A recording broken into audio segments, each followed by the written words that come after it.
ನೋಡಿ ಯಾವಾಗ ನೋಟಿಸ್ ಕೊಟ್ಟಿದ್ದಾರೆ ಅಂತ ಅಂದಮೇಲೆ ಎಲ್ಲ ವ್ಯಕ್ತಿಗಳಿಗೆ ಒಂದು ವೇಳೆ ಕಾನೂನಾತ್ಮಕವಾಗಿ ಹೋರಾಟ ಮಾಡಬೇಕಾದ್ರೆ ನೋಟಿಸನ್ನು ಕೊಟ್ಟಾಗ ಆ ನೋಟಿಸನ್ನು ಸ್ಪಂದಿಸಿ ಇನ್ವೆಸ್ಟಿಗೇಷನ್ ಕೋಆಪ್ರೇಷನ್ ಮಾಡಬೇಕು. ಅದೇ ರೀತಿಯಾಗಿ ಇವರು ಎಷ್ಟು ಜನಕ್ಕೆ ನೋಟಿಸನ್ನು ಕೊಟ್ಟಿದ್ದಾರೆ ಅಷ್ಟು ಜನ ಆರೋಪಿತರು ಇವತ್ತಿನ ದಿವಸ COD ಅವರ ಹತ್ರ ಬಂದು ಅವ್ರು ಏನು ಇನ್ವೆಸ್ಟಿಗೇಷನ್ ಮಾಡ್ತಿದ್ದಾರೆ ಕೇಳಿದಂಥ ಪ್ರಶ್ನೆಗಳಿಗೆ ಇವತ್ತಿನ ದಿವಸ ಫೇರ್ ಆಗಿ ಕೋಆಪ್ರೇಷನ್ ಮಾಡ್ತಾ ಇದ್ದಾರೆ. ನೋಟಿಸ್ ಯಾವಾಗ ಕೊಟ್ಟಿತ್ತು ಸರ್? ನೋಟಿಸ್ ಕೊಟ್ಟು 1-2-3 ಡೇಸ್ ಆಯಿತು ಅಂತ ಅನಿಸುತ್ತೆ. ಅವ್ರು 6ನೇ ತಾರೀಕು ಬರಬೇಕು ಅಂತ ಹೇಳಿದರು. ಬಟ್ ನಮಗೆ ಇದು ಲೇಟಾಗಿ ನೋಟಿಸ್ ನಮಗೆ ಮುಟ್ಟಿದೆ. ಬಟ್ ನೋಟಿಸ್ ಮುಟ್ಟಿದ ಮೇಲೆ ನಾವು ಇಮಿಡಿಯೇಟ್ಲಿ ಬಂದು ಇನ್ವೆಸ್ಟಿಗೇಷನ್ ಕೋಆಪ್ರೇಷನ್ ಮಾಡ್ತಾ ಇದ್ದಾರೆ. ಯಾರ್ಯಾರು ವಿಚಾರಣೆಗೆಲ್ಲ ಹಾಜರಾಗಿದ್ದಾರೆ ಸರ್? ಇವತ್ತಿನ ದಿವಸ ಫಸ್ಟ್ ರಾಜು ಕಪ್ನೂರ್ ಅವ್ರು ಬಂದಿದ್ದಾರೆ, ಆಮೇಲೆ ಗೋರಖ್ನಾಥ್ ಸಜ್ಜನ್ ಅವ್ರು ಬಂದಿದ್ದಾರೆ, ನಾಗ್ ಭುಜಂಗಿ ಅವ್ರು ಬಂದಿದ್ದಾರೆ, RD ಪಾಟೀಲ್ ಅವ್ರು ಬಂದಿದ್ದಾರೆ, ರಾಮನಗೌಡ ಪಾಟೀಲ್ ಅವ್ರು ಬಂದಿದ್ದಾರೆ, ಆಮೇಲೆ ಸತೀಶ್ ಅನ್ನೋರು ಬಂದಿದ್ದಾರೆ. ಎಷ್ಟು 4-5 ಜನ ಬಂದಿದ್ದಾರೆ, ಕೋಆಪ್ರೇಷನ್ ಮಾಡ್ತಾ ಇದ್ದಾರೆ. ಆಲ್ರೆಡಿ ಬೇಲ್ ಮ್ಯಾಟ್ರನ್ನು ಇವತ್ತು ನಾವು ಏನು ಸೋಲಾಪುರ ಮೂಲದವ್ರು ಏನಿದ್ದಾರೆ ಅವರು ಸುಮಾರು ಹಣ ಇನ್ವೆಸ್ಟ್ಮೆಂಟ್ ಮಾಡಿದ್ದಾರೆ.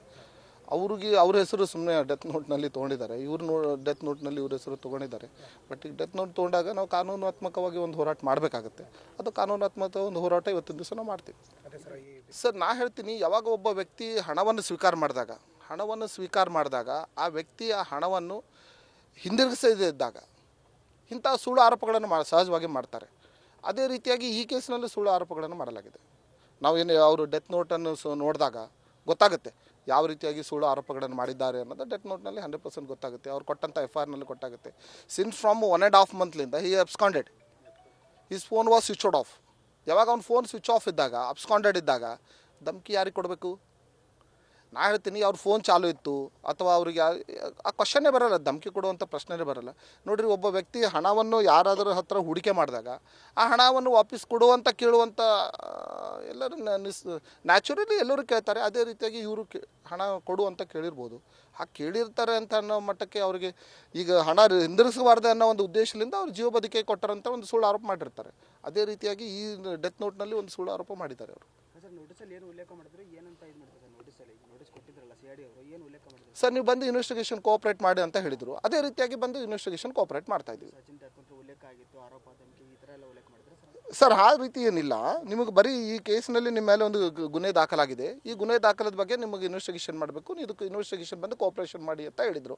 ಅದೇ ರೀತಿಯಾಗಿ ಬಂದು ಇನ್ವೆಸ್ಟಿಗೇಷನ್ ಕೋಆಪ್ರೇಷನ್ ಮಾಡ್ತಾ ಇದ್ದಾರೆ. ನೋಡಿ, ಯಾವಾಗ ನೋಟಿಸ್ ಕೊಟ್ಟಿದ್ದಾರೆ ಅಂತ ಅಂದಮೇಲೆ ಎಲ್ಲ ವ್ಯಕ್ತಿಗಳಿಗೆ ಒಂದು ವೇಳೆ ಕಾನೂನಾತ್ಮಕವಾಗಿ ಹೋರಾಟ ಮಾಡಬೇಕಾದ್ರೆ ನೋಟಿಸನ್ನು ಕೊಟ್ಟಾಗ ಆ ನೋಟಿಸನ್ನು ಸ್ಪಂದಿಸಿ ಇನ್ವೆಸ್ಟಿಗೇಷನ್ ಕೋಆಪ್ರೇಷನ್ ಮಾಡಬೇಕು. ಅದೇ ರೀತಿಯಾಗಿ ಇವರು ಎಷ್ಟು ಜನಕ್ಕೆ ನೋಟಿಸನ್ನು ಕೊಟ್ಟಿದ್ದಾರೆ ಅಷ್ಟು ಜನ ಆರೋಪಿತರು ಇವತ್ತಿನ ದಿವಸ COD ಅವರ ಹತ್ರ ಬಂದು ಅವ್ರು ಏನು ಇನ್ವೆಸ್ಟಿಗೇಷನ್ ಮಾಡ್ತಿದ್ದಾರೆ ಕೇಳಿದಂಥ ಪ್ರಶ್ನೆಗಳಿಗೆ ಇವತ್ತಿನ ದಿವಸ ಫೇರ್ ಆಗಿ ಕೋಆಪ್ರೇಷನ್ ಮಾಡ್ತಾ ಇದ್ದಾರೆ. ನೋಟಿಸ್ ಯಾವಾಗ ಕೊಟ್ಟಿತ್ತು ಸರ್? ನೋಟಿಸ್ ಕೊಟ್ಟು 1-2-3 ಡೇಸ್ ಆಯಿತು ಅಂತ ಅನಿಸುತ್ತೆ. ಅವ್ರು 6ನೇ ತಾರೀಕು ಬರಬೇಕು ಅಂತ ಹೇಳಿದರು. ಬಟ್ ನಮಗೆ ಇದು ಲೇಟಾಗಿ ನೋಟಿಸ್ ನಮಗೆ ಮುಟ್ಟಿದೆ. ಬಟ್ ನೋಟಿಸ್ ಮುಟ್ಟಿದ ಮೇಲೆ ನಾವು ಇಮಿಡಿಯೇಟ್ಲಿ ಬಂದು ಇನ್ವೆಸ್ಟಿಗೇಷನ್ ಕೋಆಪ್ರೇಷನ್ ಮಾಡ್ತಾ ಇದ್ದಾರೆ. ಯಾರ್ಯಾರು ವಿಚಾರಣೆಗೆಲ್ಲ ಹಾಜರಾಗಿದ್ದಾರೆ ಸರ್? ಇವತ್ತಿನ ದಿವಸ ಫಸ್ಟ್ ರಾಜು ಕಪ್ನೂರ್ ಅವ್ರು ಬಂದಿದ್ದಾರೆ, ಆಮೇಲೆ ಗೋರಖ್ನಾಥ್ ಸಜ್ಜನ್ ಅವ್ರು ಬಂದಿದ್ದಾರೆ, ನಾಗ್ ಭುಜಂಗಿ ಅವ್ರು ಬಂದಿದ್ದಾರೆ, RD ಪಾಟೀಲ್ ಅವ್ರು ಬಂದಿದ್ದಾರೆ, ರಾಮನಗೌಡ ಪಾಟೀಲ್ ಅವ್ರು ಬಂದಿದ್ದಾರೆ, ಆಮೇಲೆ ಸತೀಶ್ ಅನ್ನೋರು ಬಂದಿದ್ದಾರೆ. ಎಷ್ಟು 4-5 ಜನ ಬಂದಿದ್ದಾರೆ, ಕೋಆಪ್ರೇಷನ್ ಮಾಡ್ತಾ ಇದ್ದಾರೆ.